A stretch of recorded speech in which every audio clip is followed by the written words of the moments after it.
तो देखो बच्चों, यहाँ पे कुछ सेट ऑफ प्रॉब्लम दिया हुआ है। इसमें से मैं सबसे पहले ये वाली प्रॉब्लम को सॉल्व करूँगा। तो ये प्रॉब्लम कुछ इस तरह से दिया हुआ है कि आपके पास लिमिट एक्सटेंडिंग टू जीरो है और ये वाली फंक्शंस दे रखी है। तो आपसे ये पूछा जा रहा है कि इसका लिमिट क्या होगा, ये बताना है। तो देखो, आप लोग के माइंड में आ रहा होगा कि x की जगह मैं जब जीरो सब्स्टिट्यूट करूँगा तो ये 0/0 टाइप का आएगा। तो हम लोग एल हॉस्पिटल रूल लगा के इसको सॉल्व कर लेंगे। तो कुछ केस में प्रॉब्लम सॉल्व हो जाती है। इवन आप इसकी बात करोगे तो ये भी उसी टाइप का 0/0 टाइप। तो एल हॉस्पिटल रूल लगाने से हमारा प्रॉब्लम इजीली सॉल्व हो जाता है, बट हमेशा नहीं होता है। यहाँ पे आप लगा के देखोगे ना, तो इसका जो डिफ्रेंसिएशन है ना वो मुश्किल है। वो आप कर भी लोगे ना तो नेक्स्ट स्टेप में फिर से ये 0/0 टाइप का ही रहेगा, और उसके बाद फिर से डिफ्रेंसिएशन सोचोगे ना तो वहाँ पे डॉट इन फंक्शन का प्रोडक्ट आ जाएगा। तो फिर उसका डिफ्रेंसिएशन बहुत मुश्किल होता है। इसलिए मैं सजेस्ट करूँगा कि आप ये वाला ट्राई करके देखें, बट प्रॉब्लम जब इजीली मतलब डिफ्रेंशिएट हो जाए तो उस केस में आप ऐसा करने की कोशिश करें तो ज़्यादा बेटर होगा। तो यहाँ पे मैं इसको कैसे सॉल्व करूँगा, मैं बेसिक अप्रोच की हेल्प से इसको सॉल्व करूँगा। तो हमें पता होता है कि ये क्या है। यहाँ पे देखो कॉस, अगर tan x को मैं c एज्यूम करूँ और इसको d एज्यूम करूँ, ये वाली x को, तो हमें क्या दे रखा है, बेसिकली हमें cos c minus cos d दे रखा है। और हमें पता है इसका जो फॉर्मूला होता है ये क्या होता है, 2 sin c plus dy2। sin c minus dy2 लिखोगे तो यहाँ पे -2 लगाना पड़ेगा, इसलिए मैंने यहाँ पे डायरेक्टली लिख लिया sin d माइनस c/2। ये इसका फॉर्मूला होता है। तो लाइक यहाँ से आप इसको क्या बोल सकते हो, यहाँ से आप इसको कुछ ऐसा लिख सकते हो ना, लिमिट एक्सटेंडिंग टू जीरो, और इस पूरे के डिनोमिनेटर में क्या है, x का पावर 4, तो आप उसको भी लिख लो x की पावर 4।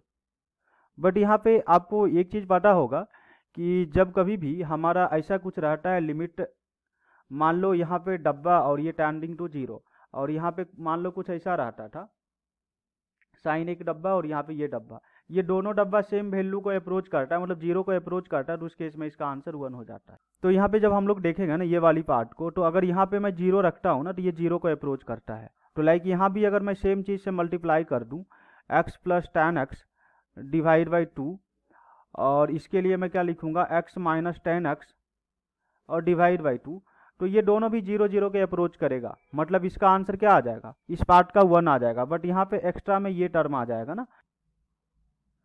तो देखो ये दोनों पार्ट तो पूरा सेट हो चुका है, ये पूरा पार्ट। यहाँ से मैं इसको, हमें पता है इसका वैल्यू क्या होता है, 1 के आसपास होता है। और वहीं पे इसकी बात करें तो ये भी अपना क्या हो जाएगा, 1 ही हो जाएगा। तो मेन दिक्कत किस पार्ट से है, ये वाली पार्ट से ना। तो इसको आइए हम लोग सिंप्लीफाई करने की ट्राई करते हैं।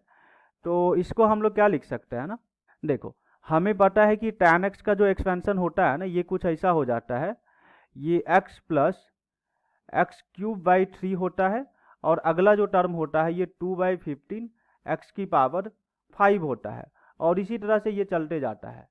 अगर मैं इसकी बात करूँ तो ये आपका क्या हो जाएगा, मतलब x प्लस ये पूरा वैल्यू, तो ये आपका हो जाएगा 2x प्लस x³/3, और प्लस क्या हो जाएगा 2/15 x का पावर 5, और यहाँ पे क्या हो जाएगा, ये बचा हुआ टर्म। तो इसमें से क्या करोगे, x माइनस में से ये पूरा करोगे ना, मतलब x माइनस ये पूरा वैल्यू, तो x तो आपका कैंसिल हो जाएगा, और यहाँ पे क्या बच जाएगा, यहाँ पे बचेगा -x³ बाई 3, और अगला आपका हो जाएगा -2/15 और x का पावर 5। इसी तरह से बाकी सारा टर्म ये निगेटिव में चलते जाएगा।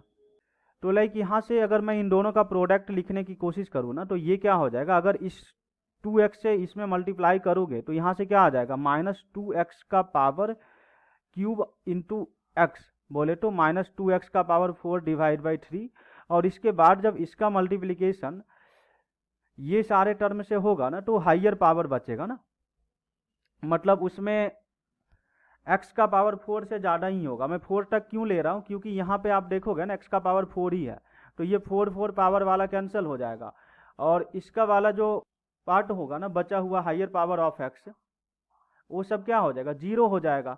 तो लाइक यहाँ से हम लोग क्या बोल सकते हैं, इसका जो वैल्यू आ रहा है यहाँ से क्या आ जा रहा है, -2x का पावर 4 डिवाइड बाई 3, और इस बचा हुआ x को अगर यहाँ पे मल्टीप्लाई कर लेगा ना तो x कैंसिल हो जाएगा, और यहाँ से देखोगे ना तो ये वाला पार्ट आपका 1 बन जाएगा, ये वाला पार्ट 1 हो जाएगा, और ये पूरा वैल्यू क्या आ जाएगा, ये पूरा वैल्यू -2/3 आ जाएगा। तो यहाँ से आप जब देखोगे ना तो यहाँ से पहले से भी एक क्या था, 2 था ना, और यहाँ पे देखो इसका मैंने ध्यान में नहीं रखा, तो ये वाला पार्ट भी है, तो यहाँ से आप देखोगे तो यहाँ पे क्या हो जाएगा, 2 इंटू -2 डिवाइड बाई 3 और ये मल्टीप्लाइड बाई 1/4। तो यहाँ से आपको क्या मिल जाएगा, यहाँ से मिल जाएगा -1/3, और यही क्या हो जाएगा, इस पार्टिकुलर प्रॉब्लम का आंसर होगा। आई होप ये वाली प्रॉब्लम का सॉल्यूशन सबको समझ में आया होगा। आइए अब हम लोग बात करते हैं ये नेक्स्ट वाली प्रॉब्लम को कैसे सॉल्व किया जाए। तो देखो ये वाली प्रॉब्लम की सॉल्यूशन की बात करें ना, तो आप बिल्कुल इस तरह से भी कर सकते हो और दूसरा एल हॉपिटल रूल से भी ट्राई कर सकते हो। थोड़ा बहुत डिफरेंशिएशन बन रहा है तो आप उससे कर लो, अदरवाइज ये तरीका से इसको आप सॉल्व कर सकते हो।